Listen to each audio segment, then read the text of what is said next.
Okay, it's time to start. So welcome again, and I will love to hear in the chat box if you can write your name and where you're from. For example, my name is Miguel Mata. I am the World Latin American Coordinator. I am from Venezuela. I will love everybody in the transmission in Facebook Live and hearing soon can share information about you. First, we are the World Migratory Bird Day team here just to share the first activity together. My name is Miguel Mata. I am coordinating the program in South American countries. I live in Venezuela, but also with me is our Caribbean coordinator, Laura Babular. Do you want to share some words? Hi, everyone. This is Laura from Trinidad and Tobago. Happy to have you all here. I am the World Migratory Bird Coordinator for the Caribbean, and I hope you all enjoy our new theme for 2024. Thank you, Laura. Leticia Andino is also here from El Salvador. Leticia.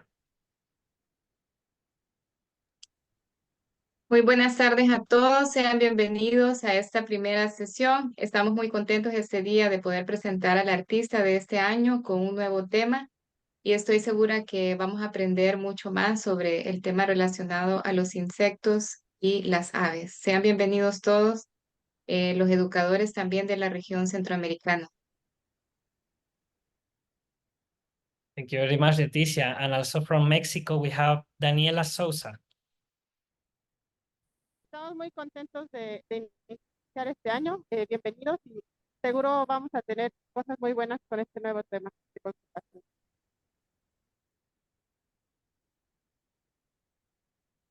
Thank you, Daniela. Also, we have Alex Drops. He is also our world communication manager in Environment for the Americas. Alex. Hello, everybody. My name is Alex Drost. I'm the communications manager at Environment for Americas, and I'll be taking all of your questions during this live stream today. So if you have any questions for us or for the artist, be sure to comment those on the live stream on Facebook, and I'll bring them into the discussion for everybody. Thank you very much, Alex. Yes, of course, we are happy to have Anna Rose, our new artist, here today in the first activity for this new campaign, Focus on Insects and Birds. Anna, do you want to say hi? Hello, everyone. It's nice to see everybody over Zoom. My name is Anna Rose, and I am so excited to be your 2024 World Migratory Bird Day artist. Thank you very much, Anna. We want to start this activity, say thank you to all the sponsors that every year support World Migratory Bird Day program. Your support is a great help to make educational materials available for educators across the Western Hemisphere, and more or digital resources also can reach a global scale. So thank you very much every year for your support. I want to start this session sharing that World Migratory Bird Day is a global partnership between Environment for the Americas, the Convention on Migratory Species, and the African Eurasian Migratory Water Bird Conservation Agreement. And more recently, the East Asia Australasian Flyway Partnership joined this global effort. This organization are focused their conservation programs in the three major flyways of the globe: the American flyways, the African and African Europe flyway, and the East Asia Australasian flyway. Just in the America, Environment for the Americas work with more than 1,000 organizations from Canada to Argentina, including the Caribbean. And in every country, we promote educational activities that help conserve birds and habitat and have a better relation between people and nature. Official day of World Migratory Bird Day are the second Saturday of May and the second Saturday in October, just to highlight the both migration season to the north and to the south that happen annually in the life cycle of the bird, of the migratory bird. But we want to remember that every day is a special day to just share and protect our shared birds. Every day can be a bird day. Across the Western Hemisphere, we see many activities, educational activities that connect people with nature, and that is our goal in World Migratory Bird Day. Fill the gap between people and nature. For that, Environment for the Americas prepare a suite of educational materials that we share free in Latin America and the Caribbean countries, where educators travel to different communities to teach these communities about the different conservation things that the program have every year. If you want to apply for these mini grants, we invite you to see our website and find the mini grant section when you can find the process to apply for these educational resources for your programs. Also, all the materials are available digitally, so you can go to our Trello. This is a website where we organize all the digital materials and everything is free to download. So you can adapt and reprint locally if you need more materials that you receive in the Happy Kits. Every year, these Happy Kits have a conservation team, and this educational material teach about different problems that the migratory bird face across along the way during their migration routes. For example, we are learning about the plastic pollution, the light pollution, and just recently in the past year, the importance of water for bird life. In 2024, the focus on Migratory Bird Day is insect, and this is a very exciting thing in the news now when we notice that more of the migratory birds in danger are also insectivorous birds. Our slogan is protect insects, protect birds, and we hope with this slogan across the year, we can reach different communities to make a big impact in bird and insect conservation. We want to teach about insects, but we are ornithologists, so we need to learn a little more about insects. That's why I have here this slide. Just by definition, an insect is an arthropod with 3 body segments, 6 legs, 2 antennas, and compound eyes. The classic insect skin can be a bee, a butterfly, another kind of insect that you see in the slide. Insect is also a phylogenomic group that include, for example,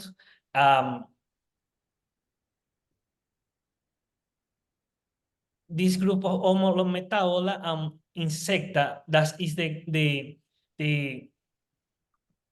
the real insect group that include, yeah.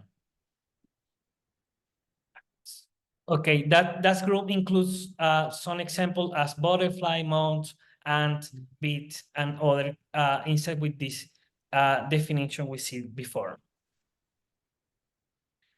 But also we can confuse birds and insects in some case. We have a hummingbird moth and a real hummingbird that have a very similar body shape and also very similar behavior when they pollinate or extract the nectar from flowers. Other birds in the Amazon mimic for example, a poison caterpillar in the Amazon. The chick of this Cinereus mormont use this strategy to avoid predators early stage of the life. The bird of the insect and birds are very close, so close that in some examples, birds nest or make their nest close to one for social work, for example, to look for protections, or including destroying termites. But also we have insects and birds migrating everywhere. So this is an important thing that can connect us on a global scale. So I want to share that with everybody that Anna come from a long process to be selected as a new World Migratory Bird Day artist. Every day, every year, we motivate artists to send their portfolio to our organization. This portfolio is compared and evaluated by different researchers, educators, sponsors, and people that want to make a difference in the way we share World Migratory Bird Day across the years. Anna was selected to be the World Migratory Bird Day 2024 for her spectacular art style and also for her biology and experience with birds and insects.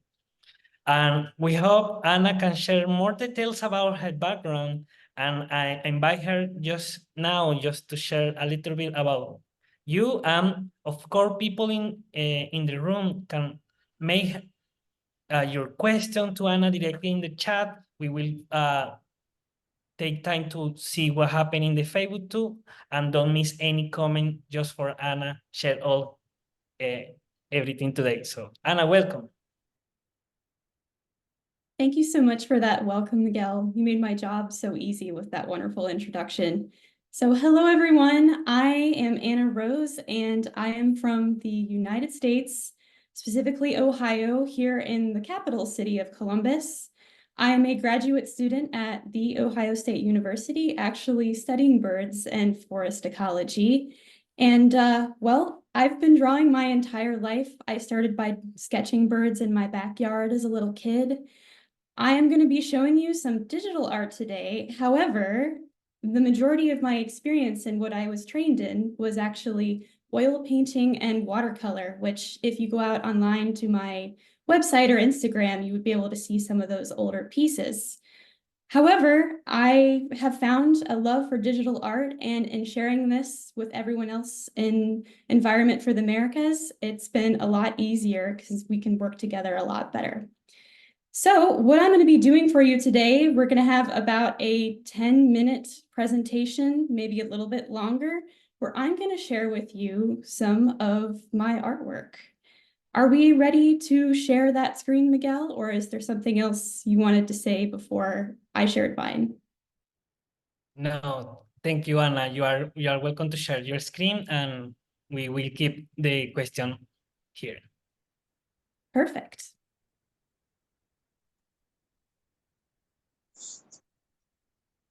So I am actually going to share the screen of my drawing pad with you. Oh, well, once I get there. And what I'm going to start by showing you is this very lovely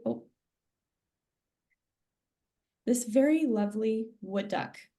And what I'm going to show you first is actually a progression or time-lapse video of how I created it. So this program we're in right now is Procreate, which I'll show you a little more about how this works later. But first of all, we'll start by actually watching the time-lapse video. So this is about 3 minutes long, and it actually takes you through how I created this piece.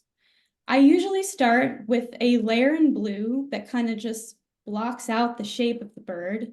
And then this layer of a purplish darker color that you see typically is what I use to sort of block in textures, more defined shapes, and actual features of the bird.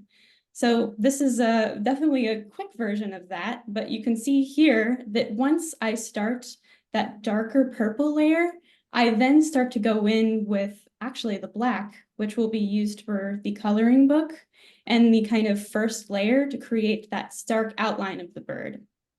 My style predominantly is mainly realistic, but it also has those thicker outlines, which has a bit of a callback to some of my training before I started doing digital art, more with field sketching, where the bird is right in front of you in the field, and you've only have a few seconds before it flies away, which is why my style is sometimes very outline, very sort of contour heavy, if that makes sense.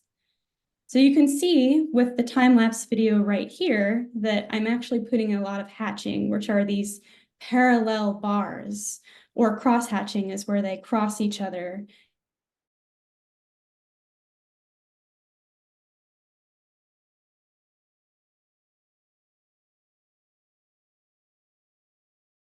About drawing these birds is, well, a lot of the times my style is realistic, but oftentimes you're giving the appearance of texture by not entirely drawing what is there, but how we perceive that bird. So instead of drawing every single feather, I'm more putting in the appearance of feathers or what that feather texture might look like.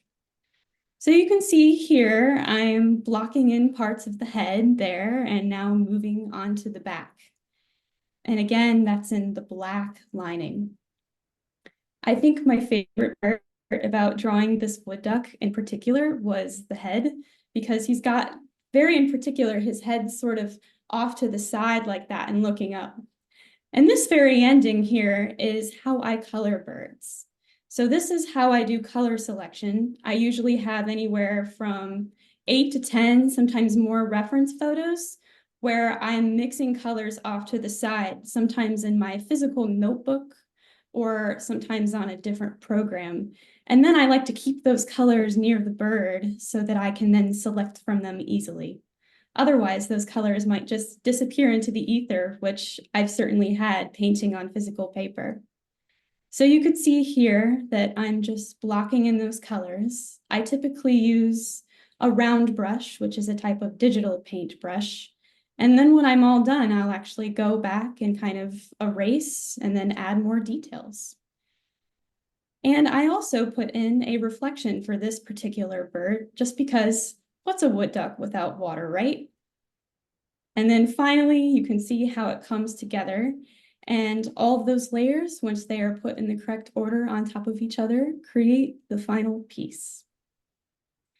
So now that you've seen kind of what the total overall picture looks like, I'm just going to show you a few snapshots along the way, if that makes sense. So here is the full gallery of birds that I have been working on so far, and we'll come back to this later on in the presentation. But I thought you might want to see maybe what it looks like before I even get to the point of that video. So here's just an example of, for example, for our bird, the American kestrel, which we chose for this year, of some of the different poses that we actually looked at here. Oh, there we go. So you can see some of the poses here that we had to decide for our American kestrel. In particular, for our poster, it was that centerpiece bird that had its wings out that was sort of overhead of all the other species. So we wanted to pick a design that sort of fully encompassed the other birds. And in this particular one, we decided to go with option D, which is in the bottom left-hand corner. But you can see kind of our thought process here along the way. Since I wanted something, and along with our other designers as well, something with symmetry, something that brought in the eye, and something that you could put on the poster and was really just going to pop out and attract anyone to come read more about environment for the Americas. Here's just another image of what that color selection looks like. So this is the broad-tailed hummingbird, which is one of the pieces that we had for our 7 species for here in North America and South America. So you can see kind of all those pretty pink and red colors. All those alone were just for that gorget or throat patch of the bird. So you can see there are a lot of different colors, and then all those base colors are then mixed to create the final sort of coloration layer of the bird. So that's a little bit about the birds right there. And while we do have just a little bit more time, I actually wanted to take you to one of the pieces I'm currently working on for the insects. This here is a red-legged grasshopper, and it's one of the insect species that we chose to focus on. So I'll show you very briefly the time lapse of what it's like to sketch an insect. At least for me, insects are just a little bit more complicated. So you can see how I start with all of those kind of different angles. Compared to birds and all of their sort of soft curves and feathers, they are so much more rigid and alien. I had the privilege the last couple of years to have a handy microscope and a lot of different species of insects in jars to study and draw from. But you can still see that in these sketches, I'm learning along the way. I'm writing down different field marks and things that I'm noticing in these bugs as I look through reference image after reference image. And you can see, again, this is that purple layer that I usually use to block in texture and other elements that I want to put into the final lining. And insects in particular, I think are really fun because you can get all the cool looks of the different parts of the leg. They're infinitely complex, really, and you get to learn a lot about one of birds' most important food sources along the way. So let's see. We have just a few more minutes. And what I was going to do is just take you through, and then with my handy dandy little drawing pencil, show you a little bit of how this program works. So right now I have the colored layer up, but if in the top right-hand corner, I select layers, and you can see all the different layers and options that I have for each one of those layers here. So I can actually hide some of them, and I can change opacity, and you can actually kind of manage that back and forth in order to draw. So one thing I really like to do when I'm sketching these bugs, if I turn on that purple layer, is when I start to do that final black lining, which is going to become my final piece, I can actually turn down that opacity here so that it becomes lighter. And then I can start doing that drawing. And then on the left-hand side, you can see that I can change how big or small my little drawing wand is, or the opacity of that itself. And Procreate is a really nice program, I find, at least for sketching, just because it has so many options. You can create your own brushes or have plenty of options to choose from. So these are some of the recent ones that I've used. I used a very technical pen in order to do the final lining. And then I use a combination of my own round brushes and medium brushes in order to do all the coloration. When it actually comes to drawing these insects, it definitely takes a steady hand. And I'll tell you what, after a long day of grad school, I don't always have that in me. So the really nice thing about Procreate is that you can actually use it to kind of generate straight lines for you as well. So there are lots of different options for these pens, and it's a program that anyone can use. So I'd highly encourage people to go out and even try drawing their own birds and insects on this program. So now that I have kind of that final layer or the final sketch layer put in that you can see in that very light purple, usually what I'll do is start to go over it in black. So you can see what I have here. If I just draw for a minute for you, is this whole kind of circular area here, that's called the pronotum of the insect. It's like their hard back, that hard part of their exoskeleton. And here in this red-legged grasshopper, it's quite detailed, as well as the rest of the head. And I gotta say, doing the eyes of these insects is quite a treat. So in particular, I usually kind of start by lining things, and just with a click of my hands, I can delete that if I want, or I can redo it. And there's a lot of shortcuts on these sorts of programs that are really helpful. And my style in particular, as you can see kind of here, I do a lot of double lining, which might not actually exist in the reference images, but one of the treats you get to do as an artist is to choose what your viewer focuses on. So I will often double line and change how different elements look while looking at my reference photos in order to further highlight what I find really important to look at in these insects. So I'll draw here for you just for a moment. Miguel, is this a good time for people to ask questions, or did we want to wait another minute while I draw? We've got a couple questions coming in. We've got one that it asks, what was your favorite species, or what species were you looking forward to most for this poster design when you received the list, and which ended up being the most enjoyable to draw and create? Oh, that's such a lovely question. I think every single one of them had my favorite parts to draw. I certainly learned a lot about bird tails, which I had a lot of learning to do. I think for the bird species, I really loved drawing that broad-tailed hummingbird, mostly because I learned just how strange hummingbird structure is, and they're birds unlike anything else we have in birds. Did you have any other questions for me, Alex? Yeah, we've got a Yes. couple more coming in about the program you use. So I know you stated earlier that you use Procreate. Is that your favorite program to use, or do you recommend any other ones like Photoshop? And also with your iPad, is the pressure of the pen touch sensitive and pressure sensitive? And is that how you get the nice thick lines? And how realistic is that compared to drawing with a normal pen? It's certainly adjustment when it comes to the pen. Just because I guess if I show you the pen, I guess I can do that sort of. It's not like a regular graphite pencil where if you turn it to the side, it's gonna read. So it is that pressure sensing. So it's based on how hard you press on the tip.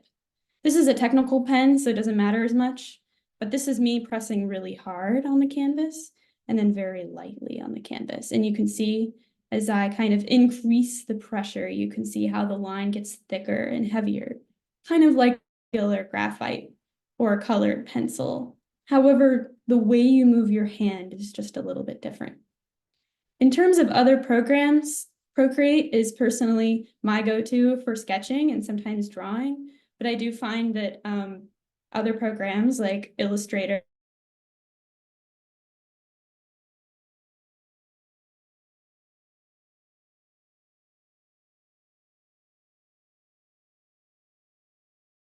if that makes sense. But if you're going to kind of do everything in one tool, I find that Procreate is really great for beginners and sometimes beyond as well.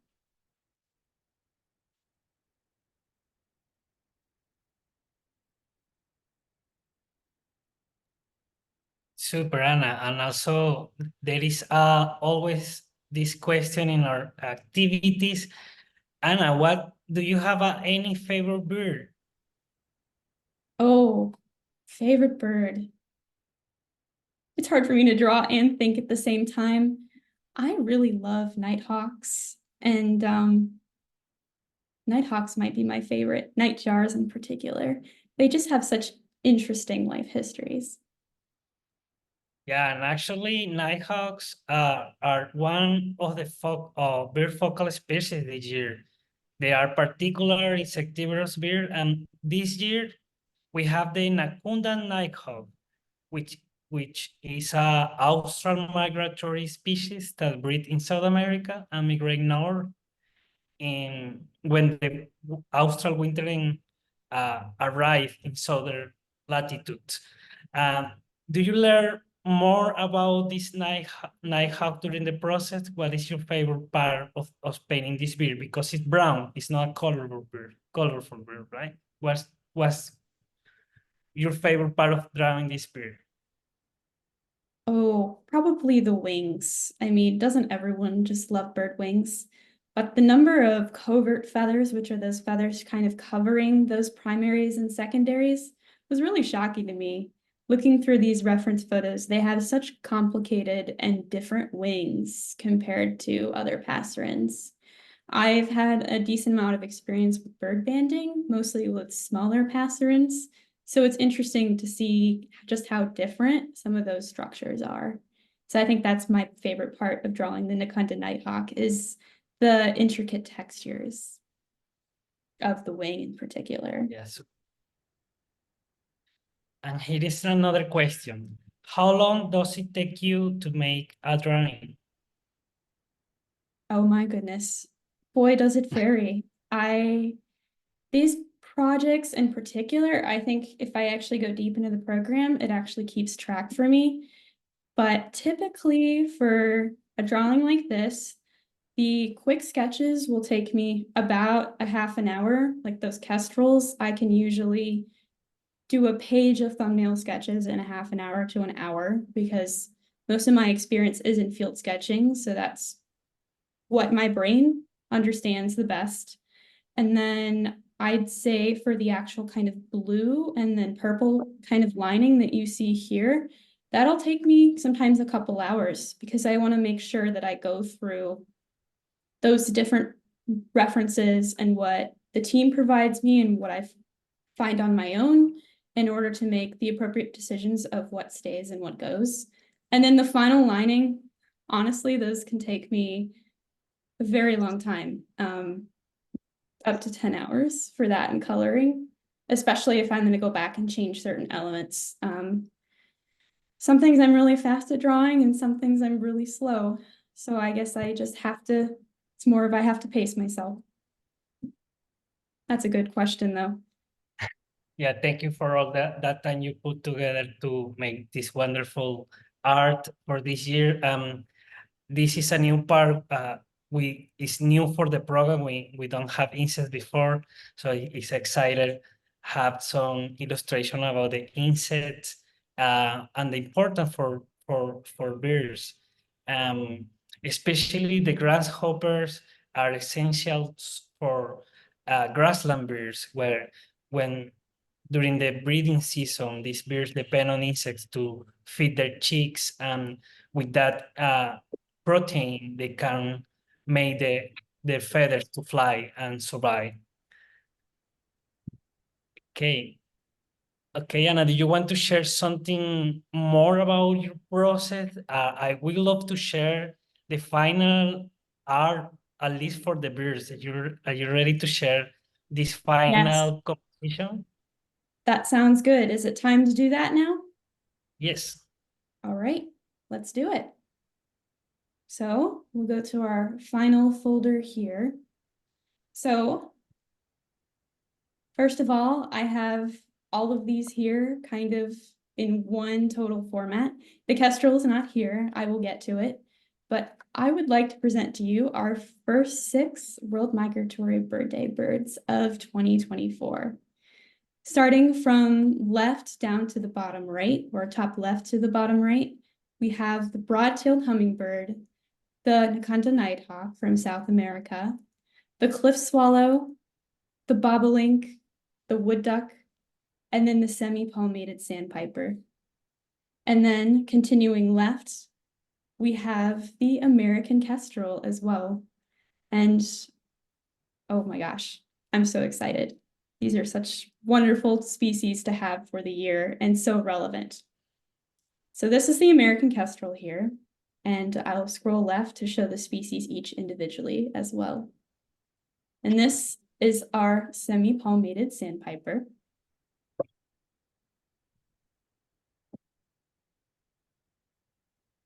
Our broad-tailed hummingbird with his beautiful tail and bright fluorescent gorget. I know the tail of this bird in particular was something I had to spend a lot of time on to get just right. And then the bird that you saw before, we had the wood duck with his also reflection in the hypothetical water as well.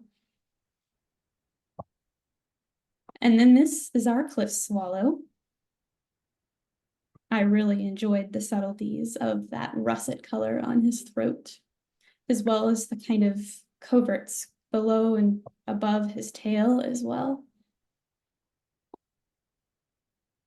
We also have a bobolink, which I know we have some in the fields of Ohio as well, close to where I live. What a beautiful bird. I love the back of his yellow bib. And then we have our Nakunda nighthawk. Again, there's that wing that I really enjoyed drawing with all those intricate feathers above and below the wing, or on top and on bottom. Is there anything else that you wanted me to show today, Miguel? No, Anna, thank you. The art is beautiful and we received a lot of congratulations in the chat. I just want to share some of the common. We are people from Ohio Ornithology Society. We have people from Venezuela, from Columbus, also here, Bogota in Colombia, Bird Cities coordinator, Joanna Heckel from American Bird Conservancy. We have people from Nicaragua, El Salvador, and everybody is just congratulating the art and sharing their enthusiasm to make this World Migratory Bird Day a great year again with birds and insects, and people here congratulating talent again. I just want to share some of the real photos of the bird and share with people the final actions, but we will also have this video in our Facebook Live recorded, so you can also make your questions there, and we will happy to share answers later, also from Guatemala, from every part of the continent. So thank you very much. Anna, do you want to share something about the insects when we will receive and share this information with the public?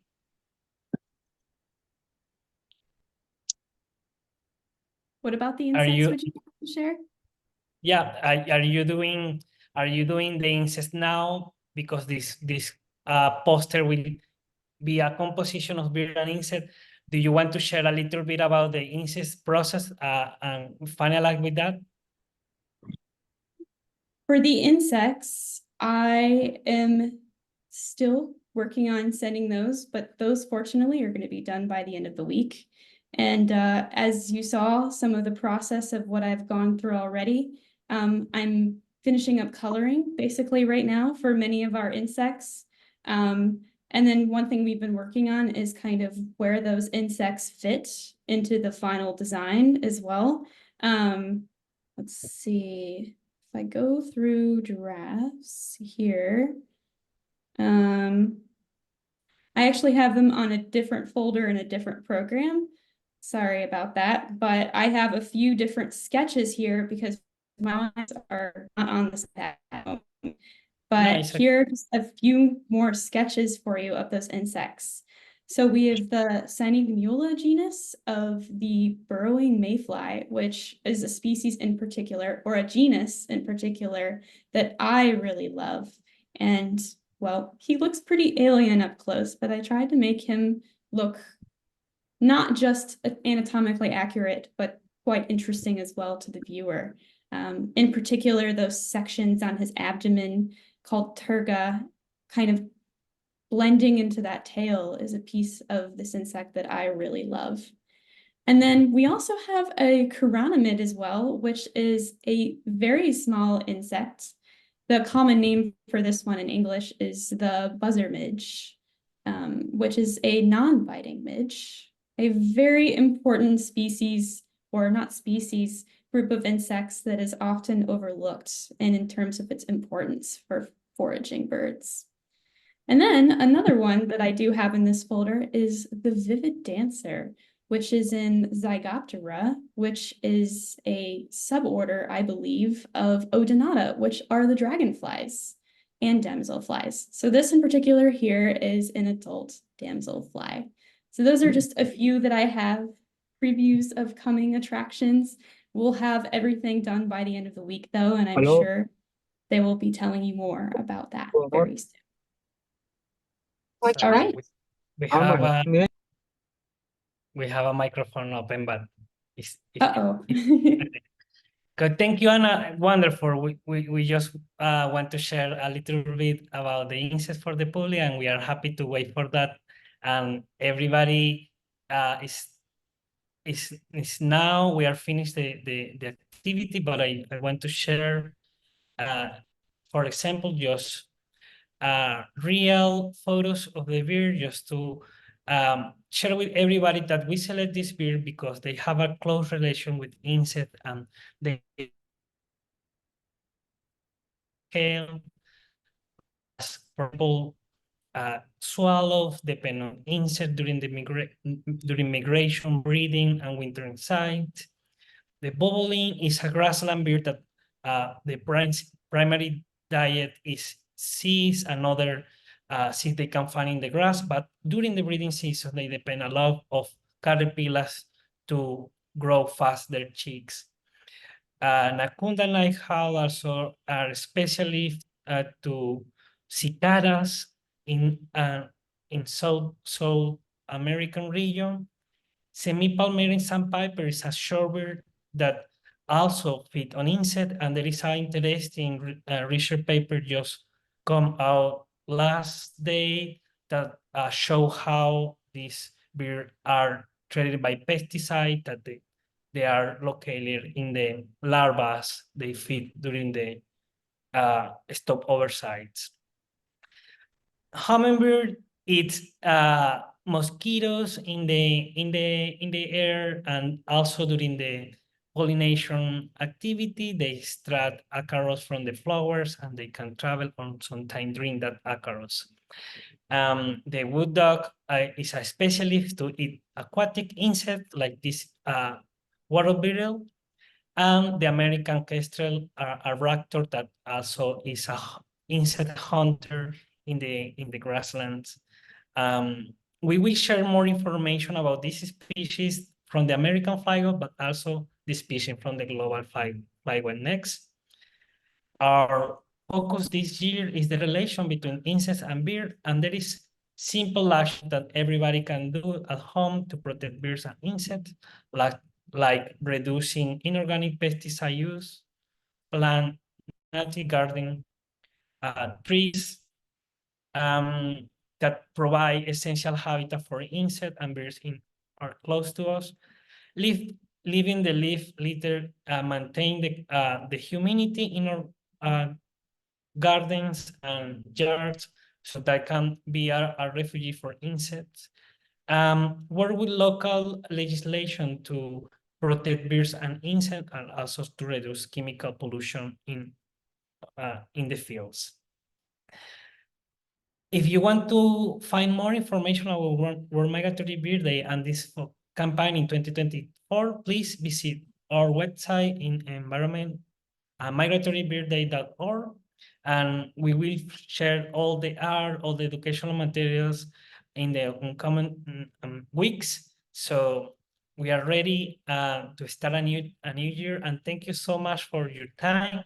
If you have any question, just to finalize the activity, is the time to do it now.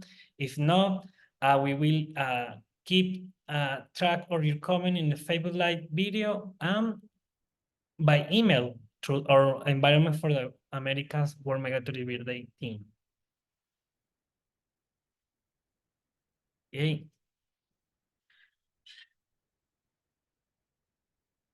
Here is a question. We have Pablo Chumil in the room.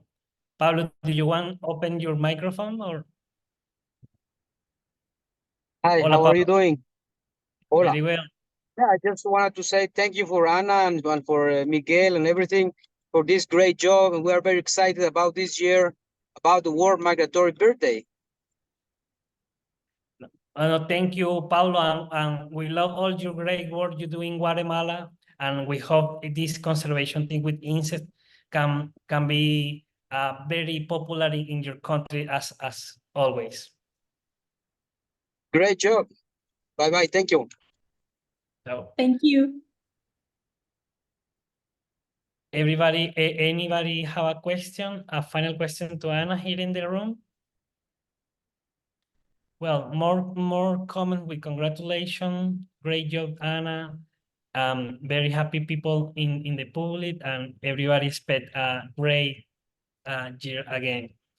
So with that, I think we are concluding the transmission. I will finalize the live session now. And thank you so much for everybody. Stay here at the end. Stay connect with our social media. We will share more information, more activities to educate our community about the relation birds and insects and how we can help and protect both. Muchas gracias a todos y estamos a punto de concluir. Muchas gracias por permanecer acá hasta el final y por favor permanezca atento que vamos a estar compartiendo más información sobre el Día Mundial de las Aves Migratorias 2024 con Ana, los insectos y el resto del equipo durante el año. Muchas gracias.